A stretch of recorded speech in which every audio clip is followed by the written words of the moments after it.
Olá, gente, tudo bem com vocês? Eu espero que sim. Então, estou vindo aqui no canal para dar continuidade a uma playlist que há um tempo está aqui estagnada e aí eu quero dar continuidade. Ela tem como título Complexo de Édipo, Mitos e Verdades. Ou seja, nesta playlist eu venho elucidando questões referentes ao Complexo de Édipo de modo minucioso, de modo abrangente, né?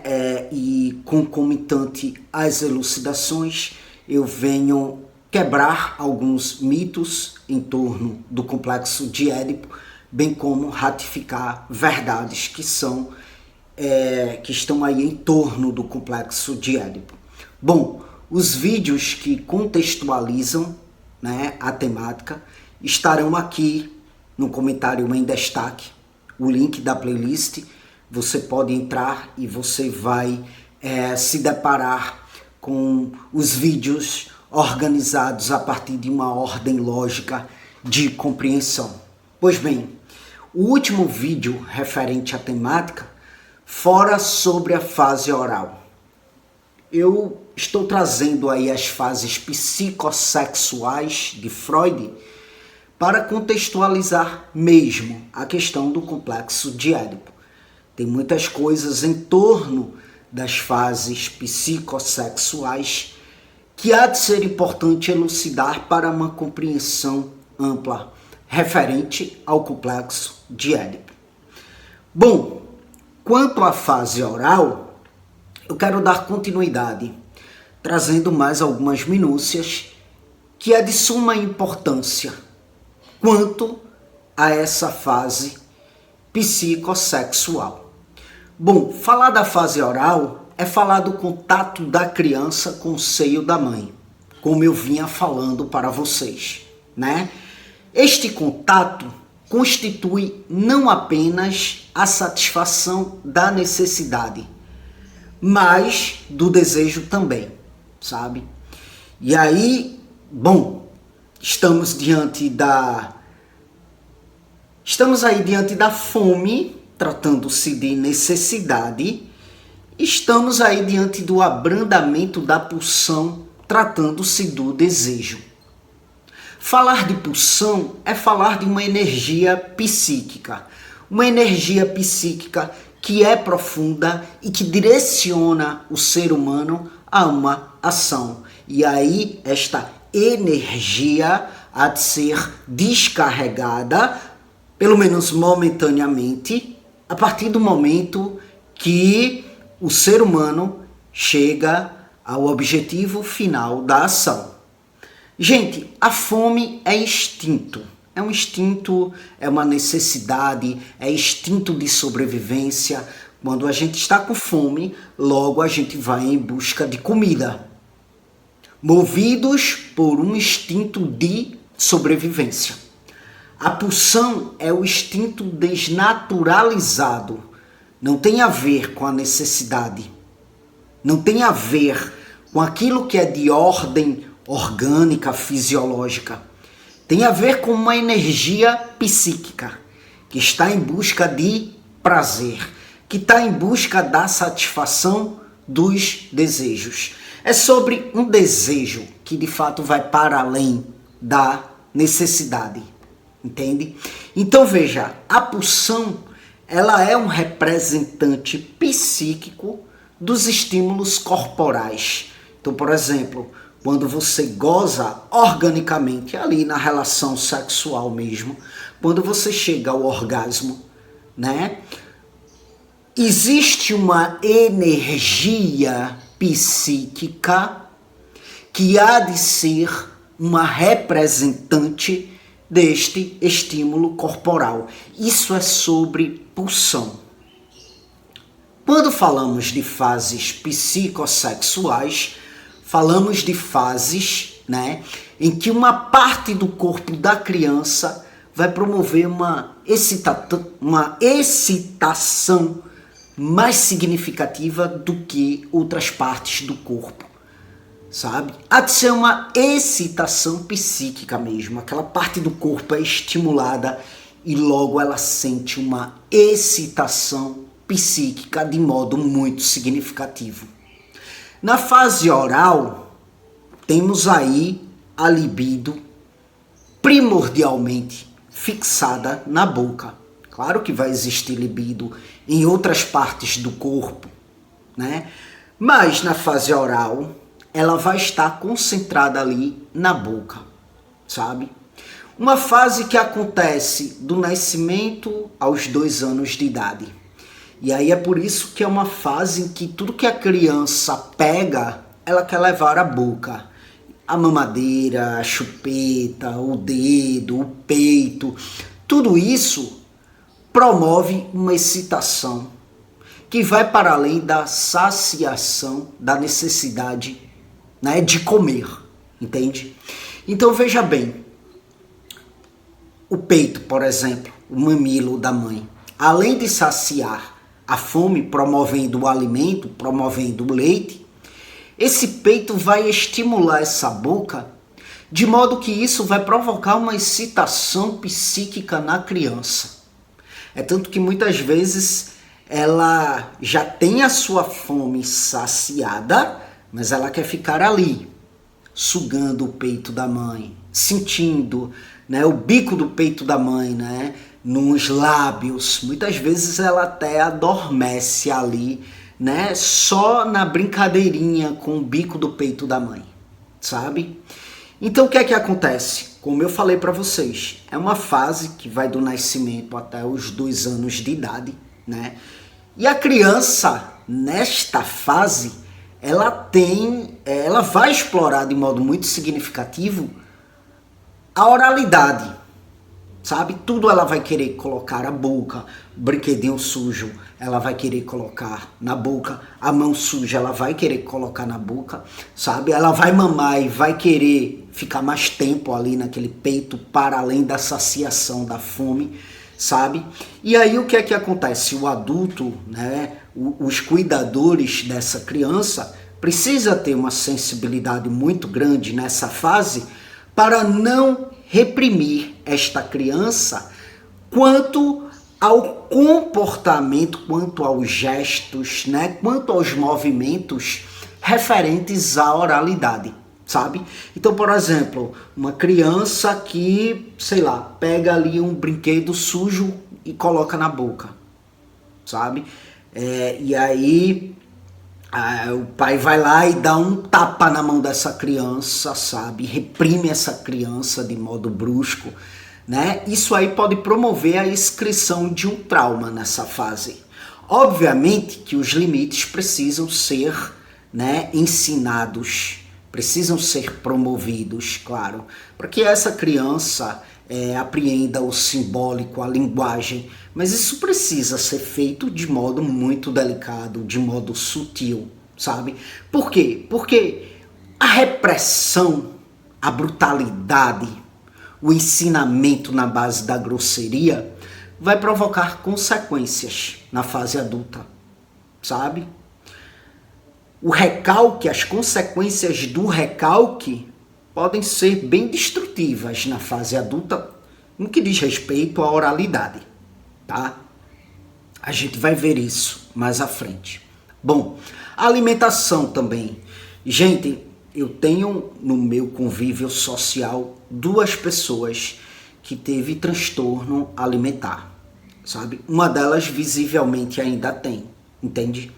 São do meu convívio, né? E como são do meu convívio, eu me sinto à vontade, né? Para conversar, para dialogar e tudo mais. E aí, conversando sobre a história de vida dessas pessoas, né? Elas, tanto uma quanto a outra, teve o desmame de modo muito precoce, sabe? Porque o complexo do desmame, ele precisa também ser feito de modo sutil para não provocar ali a inscrição de um trauma, sabe? E aí o que é que acontece? Ambas as pessoas, vejam, coincidentemente, ambas as pessoas tiveram um desmame bem precoce, assim, mal foram amamentadas, sabe? E aí vejam, ambas tiveram problemas aí, uma delas, como eu falei, ainda tem problemas com relação à alimentação, transtorno alimentar, né? Ou come demais, ou come de menos. Isso é sobre transtorno alimentar, né? E come, você vê que o ato de comer vai para além da saciação, da fome, vai para além, sabe? É como se fosse realmente para organizar uma situação que ficou mal resolvida. É uma tentativa inconsciente de resolver um trauma, uma situação mal resolvida, uma experienciação mal resolvida. Então isso há de ser sedimentado, né, enquanto mecanismo de compensação por meio do transtorno da alimentação, ali o transtorno no que diz respeito ao alimento, no que diz respeito a se alimentar, né? Então, assim, eu vejo muito um trauma instalado aí a partir de um complexo do desmame que fora inscrito de modo abrupto, de modo violento. Foi uma retirada, assim, de modo abrupto, porque a mãe, tanto de uma pessoa quanto da outra, né, não teve mais leite para amamentar, entende? E enfim, gente, é preciso ter muito cuidado com os limites quanto à comida, né? A criança tá ali, 1 ano de idade, vai para casa da vovó e a vovó começa a empanturrar essa criança, né, de comida e tudo mais. Como essa criança está ali na fase oral, isso pode, essa falta de limite, né, pode inscrever nesta criança um trauma, uma fixação nessa fase, entende? Então é preciso ter delicadeza quanto às fases psicossexuais no sentido de como, né, como fazer com que esta criança lide com determinadas fases e venha superá-las, entende? Então veja bem, um exemplo, uma criança ali com 1 ano e meio pegou o brinquedo sujo, colocou na boca, o pai deu um tapa na mão, o brinquedo caiu, sabe? E ele foi extremamente ignorante, extremamente arrogante, extremamente abrupto com essa criança, sabe? Não demandando aí da delicadeza do ensinamento quanto àquilo que não pode, que é sujo, né? Por que não pode botar coisa suja na boca, sabe? E aí o que é que acontece? Essa criança tem ali na fase oral a inscrição de um trauma e aí ela vai se desenvolver, né? E chegando ali na adolescência, seus 15 anos mais ou menos, né? Então ela começa a fumar. Vou fumar, né? E aí inconscientemente há de ser uma compensação. Veja bem, vou fumar escondido dos meus pais, porque não pode, né? Eu não posso fumar, tenho só 15 anos de idade e os meus pais não deixam porque isso aqui faz mal. Veja, todo movimento inconsciente, tá? Não é que ela demanda do ato de modo consciente. Ah, eu vou fazer isso para me vingar, né? Não, o inconsciente fala muito no ser humano, sem que ele tenha a percepção de que é este inconsciente falando, né? Então vou fumar, vou começar a fumar, ainda mais porque tá ali, né? Uma substância proibida. Então agora meu pai e minha mãe não vai poder dar um tabefe em mim para eu não mais fumar. Então vou fumar, sabe? Então isso aí é um movimento inconsciente, sintomático na tentativa de resolver um trauma ali, na fase oral. Então veja, muito ligado, né, com a questão oral, o fato de este adolescente com 15 anos de idade começar ali a despertar uma curiosidade pelo cigarro e sentir prazer nisso e fumar, e começa a fumar e por aí vai, sabe? Então, tem que colocar o limite, tem que colocar o limite. Inegavelmente tem que colocar o limite. Mas isso precisa ser feito com bastante discernimento, para que não haja a inscrição do trauma e assim esse ser humano venha a ficar fixado em determinada fase e assim ele vai se desenvolver fixado naquela determinada fase e aí ele pode demandar de certas ações que vai ser destrutiva para ele mesmo, certo? O seio é o primeiro objeto de ligação afetiva infantil. Então veja, quando esse seio, esse objeto é tirado de modo abrupto, é interrompido ali esse contato de modo abrupto, sabe? Isso consequentemente vai inscrever um trauma, a ponto de, como eu falei, este ser humano desenvolver-se aí, por exemplo, abarcado por um transtorno alimentar, né? O seio é uma parte, é um objeto parcial do objeto total, que é a mãe, de ligação de amor, primeiro contato ali de amor, né? O seio é uma parte do objeto de desejo, esse objeto de desejo total, que é a mãe. A mãe vai ser o objeto total. O seio vai ser aquilo que liga este bebê à mãe de modo muito íntrico, de modo muito íntimo, sabe? É uma relação simbiótica mesmo. Então, se isso é arrancado desta criança de modo muito voraz, vai escrever-se um trauma ali, né? Vai escrever-se um trauma. Então, gente, na fase oral, nesse momento, como eu falei para vocês, a energia sexual, que há de ser a libido, e falar de energia sexual não é falar de sexo. Pelo amor de Deus, estamos falando aqui de um bebê, de uma criança, e como existem esses termos, né, ligado à libido, ao sexual, como eu já falei, por conta disso, Freud já fora taxado de pedófilo, inclusive. Né? Mas quando ele fala de energia sexual, de libido, é uma energia que move o ser humano para a vida mesmo. É uma excitação que move o ser humano para a vida mesmo e que está ali presente no ser humano desde que ele nasce. Então, na fase oral, nesse momento, a energia sexual da criança vai estar organizada em torno da zona oral. A criança vai estar muito focada em torno da zona oral, né? Conforme ela vai se desenvolvendo, conforme ela vai crescendo, outras áreas do corpo vão se desenvolvendo também. Obviamente, há um deslocamento, vai haver um deslocamento, né? Desta energia sexual para outras áreas do corpo, que é o que a gente vai ver nas próximas elucidações, fase anal, né? Fase fálica, que é onde acontece o complexo de Édipo na fase fálica, né? Então veja, na medida que a criança ela vai se desenvolvendo, a energia sexual vai se deslocando. Mas claro que o prazer oral ele será mantido, né?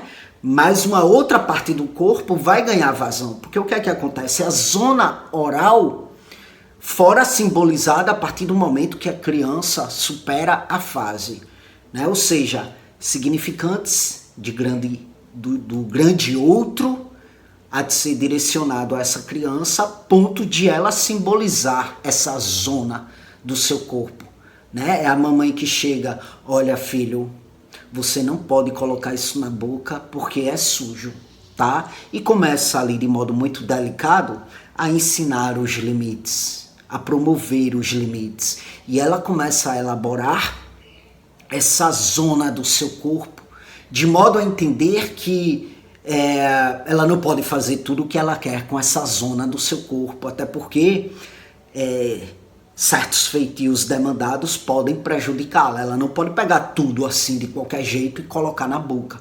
Então isso é muito sobre aprendizado, que vem do grande outro, do pai, da mãe, né? E aí ela vai elaborando, vai simbolizando e começa a superar e a se libertar dessa zona do seu corpo, né? Mas os prazeres orais são mantidos, obviamente. De modo, vamos dizer que não de modo fixado. Quando o ser humano fixa-se numa determinada fase, é porque houve a inscrição do trauma. Quando não há inscrição do trauma, ele vai superar a fase, mas o prazer naquela zona do corpo será mantido, né? Porque ele entendeu o que é prazeroso, o que não é. Ele entendeu que um brinquedo sujo é algo danoso, né? Não pode colocar coisa suja na boca, mas ao mesmo tempo entendeu que um bolo de chocolate da vovó é super prazeroso, sabe? Então ele começa, de fato, a criança começa a elaborar, a entender, ali começa, de fato, a ter um discernimento quanto aquilo que ele gosta e o que não gosta, quanto a comida mesmo, né? De repente a mamãe vai lá colocar um brócolis na boquinha e de repente aquilo não é agradável ao seu paladar, ele tende a repugnar, porque ele já entendeu o que é que fomenta o seu prazer, a sua excitação psíquica e o que é que não fomenta, entende? Então assim, não é mais o foco quando ele supera a fase, quando a criança supera a fase oral. A zona oral não é mais o foco, mas os prazeres da determinada zona são mantidos, sabe? Pois bem, ele supera, cada fase é superada, criança, ele, ela, né? Supera cada fase na medida que o simbólico escreve-se nessa determinada parte do corpo. Como eu já falei, o simbólico é o ganho da linguagem, é a elaboração, é o aprendizado que vem de um grande outro, entende? E que ensina essa criança o que é passível de ser levado à boca ou não, né? Então, quando a criança vai aprendendo e elaborando os limites quanto a esta parte do corpo, ela vai consequentemente se libertando desta parte do corpo, né? Mas, como eu falei para vocês, vejam bem, quando os limites são impostos na base da brutalidade, na base da repressão, na base da proibição, na base da privação, de modo arrogante, de modo abrupto, é uma parte do corpo que ficará ali ainda escrita pelo registro do real. Por quê? Porque fora escrita pelo traumático. E assim não ganhará inscrição simbólica. Continuará escrita pelo real, falando aí a nível de uma psicanálise lacaniana. Falando a nível de uma psicanálise lacaniana. Lacan, ele vai falar do corpo real, ele vai falar do corpo simbólico, ele vai falar do corpo imaginário. Inclusive é um assunto que eu venho abordando agora no curso que eu promovo de psicanálise lacaniana. Estou justamente nessa fase aí. Falando do corpo real, falando do corpo simbólico, falando do corpo imaginário, falando do pai real, do pai imaginário, do pai simbólico, que há de ser de extrema importância para uma compreensão significativa acerca do complexo de Édipo. O corpo real é sobre um irracional que essencialmente atravessa o corpo. Quando a gente nasce, a gente é atravessado pelo real. Né? Quando a gente nasce, sai dali do ventre, né, da mamãe, quentinho, gostosinho, sabe, protegido, e de repente vem para este mundo cheio de estímulos, a gente tem aí um corpo atravessado pelo real, que vai gradativamente ganhando a linguagem, vai gradativamente ganhando o aprendizado, sabe? Vai gradativamente sendo simbolizado, mas a priori é um corpo real, a gente não sabe nem para que serve. Inclusive, a gente tem inconscientemente a sensação de que o mundo e o nosso corpo há de ser um só. O nosso corpo com o corpo da nossa mãe há de ser um só, uma relação simbiótica, né? Porque há de ser mesmo um corpo que assim, para o nosso aparelho psíquico em termos de energia, não serve para nada, até porque a gente não tem controle de nada sobre o nosso corpo quando a gente vem ao mundo, né? Não tem controle de nada, sabe? Então, o que é que acontece? O corpo real, ele é essencialmente atravessado, sabe, por aquilo que é irracional, por aquilo que não tem linguagem, sabe? Muitas vezes o corpo real ele vai ser proveniente da inscrição traumática, porque assim, na medida que a gente vai desenvolvendo-se, na medida que a gente vai crescendo, a gente vai ganhando a linguagem, a simbolização. Mas assim, nem tudo é simbolizado. O real ele vai existir concomitante ali ao simbólico, ao imaginário, né? Então, o real também vai ser uma inscrição ali no corpo proveniente do traumático, sabe? Lacan vai dizer que o corpo, do ponto de vista do real, é sinônimo de gozo. O que é o gozo? É aquela parte enraizada do sintoma que se repete, se repete, se repete e mata o corpo e deteriora, sabe? Estrangula, nos estrangula. Quando ele fala de um corpo real, ele não fala de um corpo orgânico não, sabe, gente? Ele fala de uma energia psíquica, onde o corpo orgânico, a matéria, é apenas uma ressonância dessa energia psíquica, há de ser apenas um reflexo desta energia psíquica, sabe? Então, por exemplo, você, para ficar mais claro para você, quando de repente se estressa pra caramba, aí de repente acorda com uma roncha, sei lá, na tua perna, tu não levou pancada, no dia anterior tu não estavas com essa roncha, sabe? Mas de repente tu estás com essa roncha. É sobre um irracional que atravessa o teu corpo. É sobre um real que atravessa o teu corpo. É sobre um gozo, algo sintomático que tá ali no teu corpo. Que se tu não cuidas do que está na fonte do aparecimento disto aí, que há de ser proveniente de uma energia psíquica, isso aí vai se repetir, vai te deteriorar, sabe? E muito embora Lacan ele não venha se ocupar do corpo orgânico, da matéria, a psicanálise não se ocupa disso, mas o registro do real, ele pode, que há de ser uma energia psíquica, né? Pode desorganizar sim esse orgânico. Pode desorganizar esse orgânico por meio da instalação de uma doença que fora ali sedimentada por conta de um estresse gigantesco e que, em termos de energia psíquica, minou, né? Minou para o orgânico, a matéria. A matéria absorveu isso aí, né? Porque para a psicanálise não existe dualidade mente-corpo. Existem aí duas substâncias que se conversam o tempo todo, sabe? Enquanto energias mesmo, entende? Então é isso, gente. O real é um não atingimento da maturidade psicológica, né? Quanto, falando aí em termos de fases, né? Quando não há superação da fase, é porque não houve ali o atingimento da maturidade psicológica por conta de um real que atravessou, por conta de uma inscrição traumática que atravessou o corpo, entende? E é isso. É isso. Eis aí mais uma elucidação para a playlist referente ao complexo de Édipo, mitos e verdades.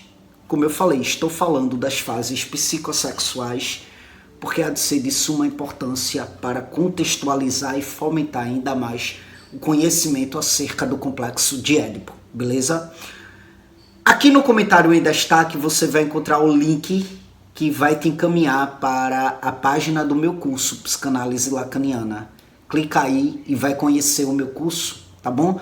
É um curso por assinatura no valor de R$50 por mês.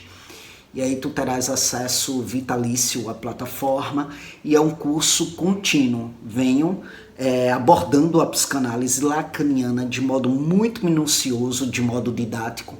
E inclusive o curso confere certificado de hora complementar. Cada módulo equivale a um certificado de hora complementar. Para mais informações referentes a esse curso, você pode me procurar por meio do WhatsApp. Tá bom? Meu WhatsApp vai estar aí. Se você está procurando um processo de psicoterapia, eu atuo como psicólogo de abordagem psicanalítica. E as minhas sessões são 100% online. Então me procura tá? Por meio do WhatsApp para tomar conhecimento sobre como se dá esse processo, certo? Comigo. Para além disso, eu também atuo como supervisor de casos. Acompanho outros profissionais da área da psicanálise, né, que estão aí necessitados de uma supervisão de caso, de estudar seus casos clínicos. Então, eu também promovo esse tipo de serviço, me procura via WhatsApp. E é isso, gente. Para além disso, você encontra aí meu outro canal aqui, meus outros canais aqui no YouTube, né? São 2, Mente Aberta e Só Psicanálise. E para além disso, você encontra o meu Instagram, caso você queira me acompanhar de perto. Muito obrigado mais uma vez pela atenção de vocês e até as próximas gravações.